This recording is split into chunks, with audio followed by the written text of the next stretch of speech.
আসসালামু আলাইকুম। শুরু করতে যাচ্ছি অন্তর্জলা। লেখনীতে অজানা মন পর্ব ১১। আরিয়ান নিজের মতো ব্যান্ডেজের কাজ শেষ করে সোনালির পাটা আলতো করে বিছানার উপর রাখল।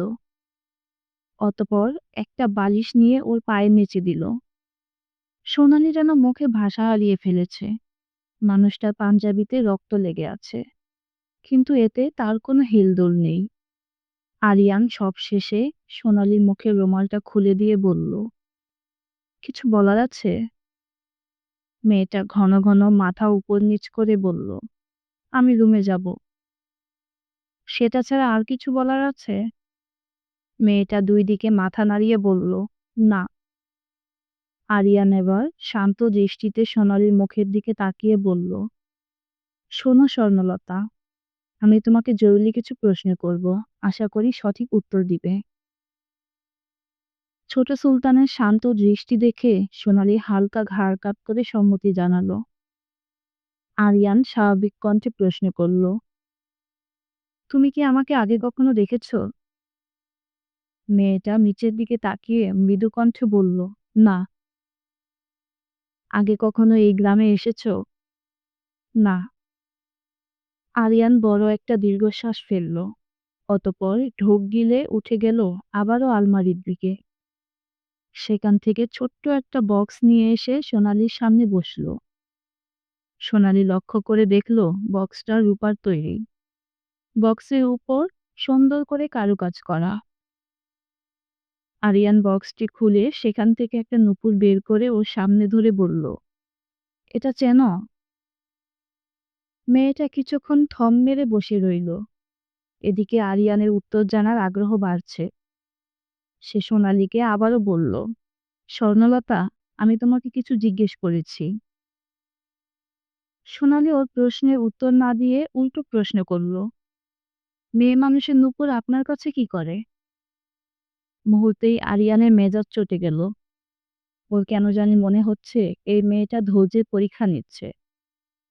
তাই সে চোয়াল শক্ত করে বলল, আমার প্রশ্নের উত্তর চাই স্বর্ণলতা, আর সেটা এখনই।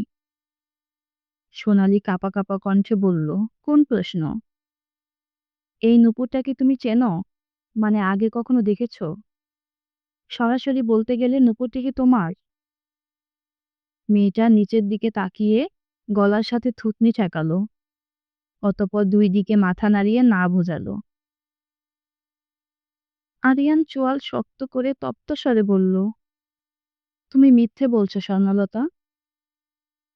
সোনালী ভীতু চোখে তাকিয়ে মিনমিনিয়ে বলল, মিথ্যে কেন বলতে যাব? সত্যি এই নুপুরটা আমার না। অতঃপর সোনালী ওর পায়ের দিকে ইশারা করে দেখালো, দেখুন, আমার নুপুরটা আমার পায়েই আছে। আরিয়ান কিছুক্ষণ চুপ করে থেকে উঠে গিয়ে দরজা খুলে দিল। অতঃপর রাগী চোখে তাকিয়ে বলল, আজকের পর তোমাকে যেন আমার চোখের সামনে না দেখি। আমার কথার অবাধ্য হলে আই সোয়ার কি করব জানি না। ছোট সুলতানের মুখে এমন কথা শুনে সোনালীর পুরো শরীরে যেন কাঁটা দিয়ে উঠল। তবুও সে কিছু বলার চেষ্টা করল। আরিয়ান কর্কশ কণ্ঠে ধমকে বলল, আমি বেরিয়ে যেতে বলেছি। মেয়েটা এবার ধীরে ধীরে বিছানা থেকে নেমে খোঁড়াতে খোঁড়াতে বেরিয়ে গেল।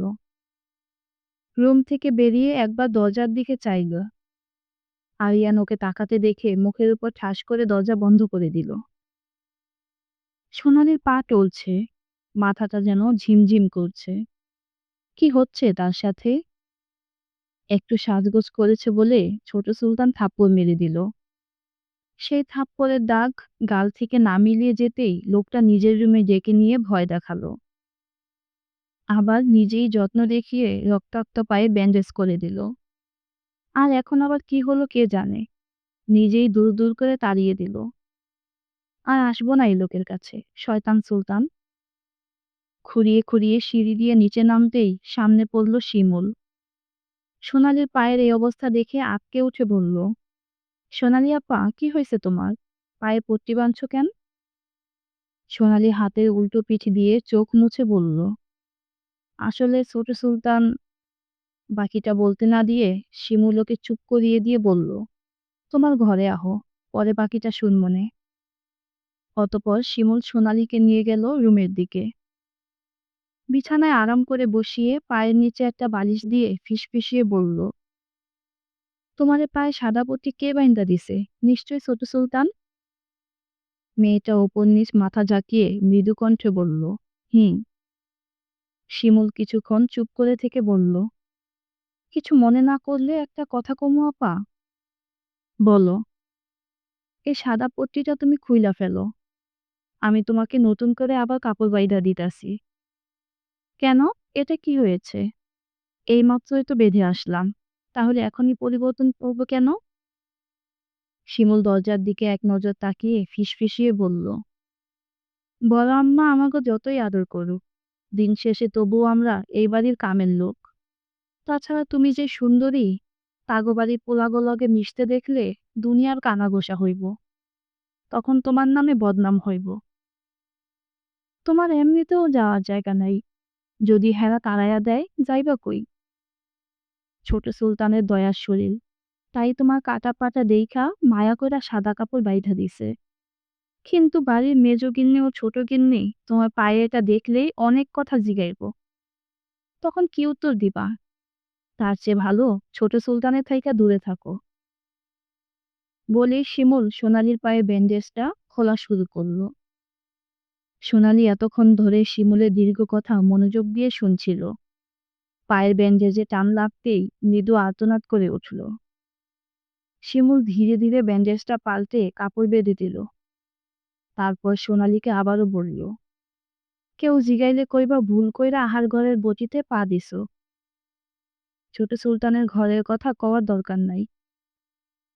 ওর কথায় সোনালী সম্মতি জানিয়ে বলল, তোমাকে অনেক ধন্যবাদ আমাকে সতর্ক করার জন্য। দেখতে দেখতে বেলা গড়িয়ে দুপুর হলো। একটু আগেই বাড়ির কর্তা ও ছেলেরা দুপুরের খাবার খেতে বাড়িতে এসেছিল।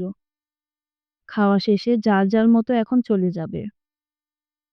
রাফিন আকাশ ও আরিফকে বলল চলে যেতে। সে একটু পর আরিয়ান ভাইজানের সাথে আসবে।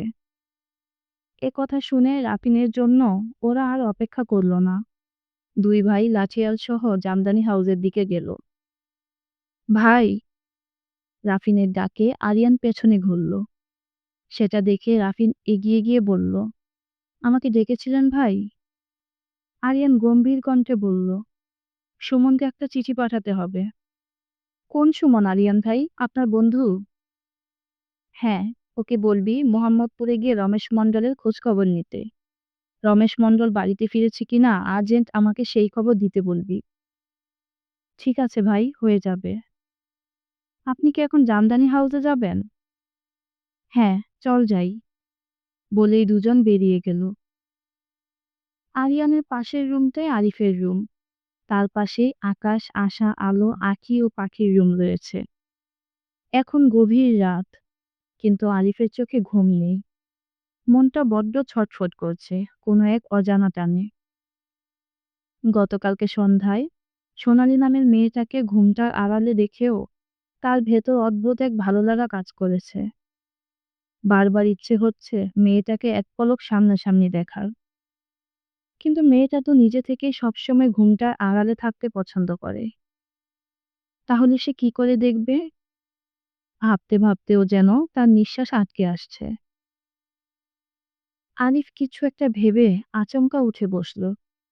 ঘরের আলো জ্বালিয়ে এক গ্লাস পানি খেয়ে আলতো করে দরজা খুলে হাঁটল নিচতলার দিকে।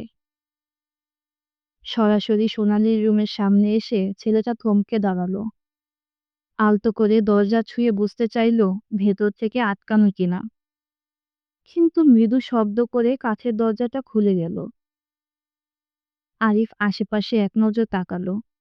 তারপর ধীরে ধীরে এগিয়ে গেল ভেতরে। তার ভেতরে খারাপ কোনো মতলব নেই।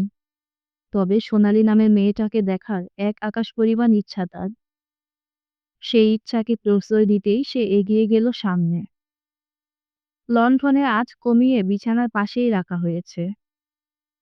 প্রথমেই আরিফের নজর আটকে গেল ওর মুখে। সেখানে কয়েক গাছি চুল অযত্নে অবহেলায় পড়ে আছে।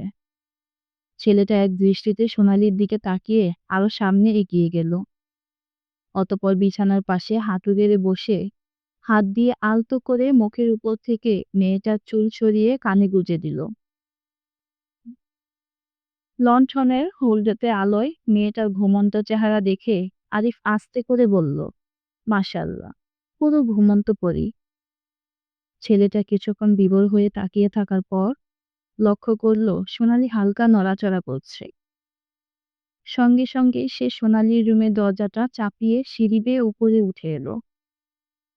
কিন্তু সে জানতেই পারল না পেছন থেকে একজোড়া দৃষ্টি আগুন চোখে তাকে দেখছে। সেদিনের পর কেটে গেছে আরো 2টা দিন। এই 2 দিন সোনালি একবারও আরিয়ানের কাছাকাছি আসেনি, এমনকি তার সাথে মুখোমুখি পর্যন্ত হয়নি। এদিকে আরিয়ান বেশ ব্যস্ত। আরিয়ান রাফিনকে দেখে জিজ্ঞেস করল, শহর থেকে কোনো চিঠি আসছে কিনা। রাফিন মৃদু মাথা নাড়িয়ে বলল, না ভাই, এখন পর্যন্ত আসে নাই। সেটা শুনে আরিয়ান মুখে কিছু না বলে হাতের ইশারায় ওকে যেতে বলল।